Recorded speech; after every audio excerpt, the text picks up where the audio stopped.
আসসালামু আলাইকুম, আশা করি আপনার সবাই ভালো আছেন।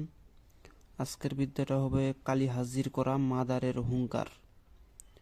এটাতে রুগী শৈলে হাজির করতে পারবেন। এটা দিয়ে যারা কালী বর্তমান আছে কি নাই, অনেকে অনেক কিছু বিশ্বাস করে না, যার কারণে এটা যদি আপনারা বেশি নাই, এই মন্ত্রটা যদি আপনারা 11টা দিন যদি সাধনা করতে পারেন, তাহলে মা কালী আপনাকে কিছুটা নমুনা দিয়ে চলে যাবে, নমুনা দেবে। এটা 11 দিন লাগে না, 7 দিনেতে হয়ে যায়।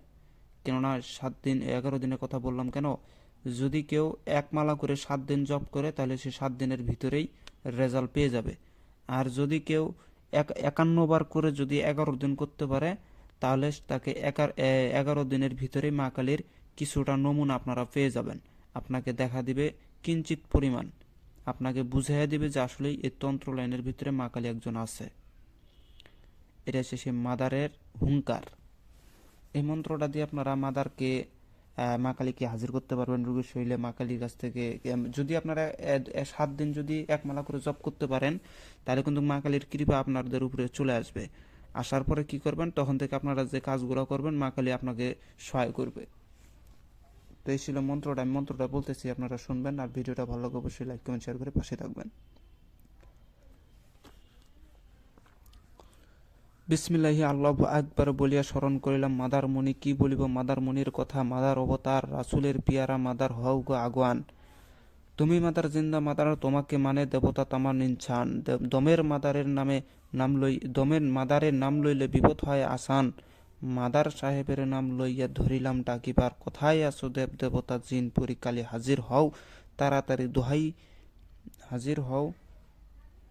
ফোন দিতেছে, হাজির হও, কোথায় ছিলাম, এই যে হাজির হও তাড়াতাড়ি, দোহাই জিন্দা শাহ, দোহাই জিন্দা, দোহাই জিন্দা মাদার সাহেবের নাম, দোহাই জিন্দা মাদার, মাদার সাহেবের নাম, নামের দোহাই পাইয়া মা কালী আইলো, মা কালী আইলো ধাইয়া। যদি আমার আসনে আসিয়া না যাও, ইশারা দাও দোহাই মাদার সাহেবের মাথায় তোর 2 পা মুছিব। এখানে একটু হাকিকত আছে। অনেকে বলতে পারেন যে মা কালী হচ্ছে তো বড়, তাহলে মাদারের ডাকে কিভাবে মা কালী আসবে, এটা অনেকেই বলতে পারে, কারণ অনেকেই গোপন রহস্য জানে না। মাদার আছে 5 প্রকার। একটা হচ্ছে মাওলা আলীর মাদার, আর একটা হচ্ছে কালীর মাদার, আর একটা হচ্ছে জুমুল মাদার, আর একটা হচ্ছে আর একটা মাদারের নাম হচ্ছে খানসা মাদার না কি এরকম একটা নাম আছে। আমি যাই হোক, ওই নামটা মনে নাই। 5 মাদার আছে। 5 মাদারের ভিতরে সর্বশেষ যেটা হেড হচ্ছে, ওটা হচ্ছে মাওলা আলীর মাদার। ওকে যত কালী দেব দেবতা জিনপুরি ভূত প্রেত পেতনি যক্ষা যোগিনী আতসপুরী জলপুরি হিয়াপুরি জবতাপুরী নূরবেবী শাহজাদি সুসন্ন্যাসী জিন যত কিছু আছে সবাই ওই দমের মাদারে তাবেদারি করে। ওইটাকে বলা হয় দমের মাদার। আর বাদ বাকি যেগুলাকে মাদার আমরা বলি সেটা হচ্ছে মাদার, শুধু মাদার নাম থাকবে, ওখানে দম থাকবে না। পবনের পুত্র হচ্ছে মাদার, যেটাকে মাওলা আলীর মাদার আমরা কই। যেটাকে বাতাসের পুত্র যদি কেউ ধরে, বাতাসের পুত্রই হচ্ছে মাদার। এটা কিছুটা হাকিকত, কিছুটা গুমর ভাঙিয়ে দিলাম যাতে আপনাদের বুঝতে সুবিধা হয়। এটা সেই দমের মাদারেরই কথা বলা হয়েছে। এখানে কোনো সাধারণ মাদারের কথা বলা হয় নাই। কেননা যদি সাধারণ মাদারের কথা বলা হইতো তাহলে মা কালীকে আসার ক্ষমতা নাই, মা কালীকেই দিয়া হয়েছে মাদারকে হাজির করানো হইতো। তো যাই হোক, এই যে মা কালীর দেখবেন যে মা কালীর সাথে দেখবেন যে একটা মাদার গাছ থাকে। যে কোনো মন্দিরে লক্ষ্য করে দেখবেন যে মা কালীর মন্দির যেখানে আছে ওখানে একটা মাদার গাছ আছে। কেন থাকে? ওটা হচ্ছে মা কালীর মাদার। আর এই যে মাদারের কথা আমি আজকে মন্ত্রটা দিচ্ছি, এটা হচ্ছে দমের মাদার। এর উপরে কোনো মাদার নাই। এটা একমাত্র যারা আল্লাহর খাঁটি বান্দা, খাঁটি অলি আউলিয়া পীর, একমাত্র তাদের কাছে থাকে এটা। তাদেরকে মন চাইলে দেখা দেয়, না চাইলে নাই। এই সেই মাদার। যাই হোক, যে মাদারের হিস্টোরি যদি বলতে চাই ভিডিও অনেক বড় হয়ে যাবে। একমাত্র এই মাদার সাধনা যারা করে, একটা হচ্ছে আলীর মাদার। বেশিরভাগই মাদার সাধনা যারা করে তারা হচ্ছে কালীর মাদার সাধনার কথা করে। কালীর মাদার, জুমুল মাদার, এগুলোর সাধনা করে। আর দমের মাদারের সাধনা এত সহজে কেউ করতে পারে না, কেননা দমের মাদার একমাত্র যার প্রতি কৃপা দৃষ্টিতে দেখায় সে এমনিতেই পাওয়া যায়। দমের মাদার একমাত্র যত কিছুই ভাবে দেখছি যে পীর আউলিয়া গাউস কুতুব ছাড়া, মনি ঋষি ছাড়া এই দমের মাদার কাউকে দেখা দেয় না। বা কারো কাছে আসে না।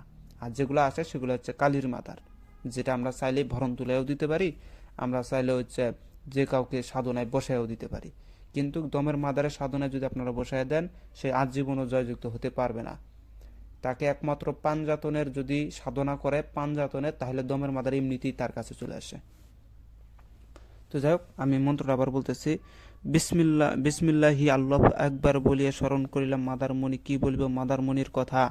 মাদার অবতার রাসুলের পিয়ারা মাদার, এখানেই বলছে দেখেন, রাসুলের পিয়ারা, রাসুলের পিয়ারা মাদার হও গো আগুয়ান, তুমি মাদার জিন্দা মাদার, তোমাকে মানে দেবতা, দেবদেবতা ইনসান, সবকিছুই তাকেই মানে। দমের মাদারের নাম লইলে বিপদ হয় আসান, মাদার সাহেবের নাম লইয়া ধরিলাম ডাকিবার, কোথায় আছো দেবদেবতা জিনপুরি কালী, হাজির হও, হাজির হও তাড়াতাড়ি, দোহাই জিন্দা মাদার।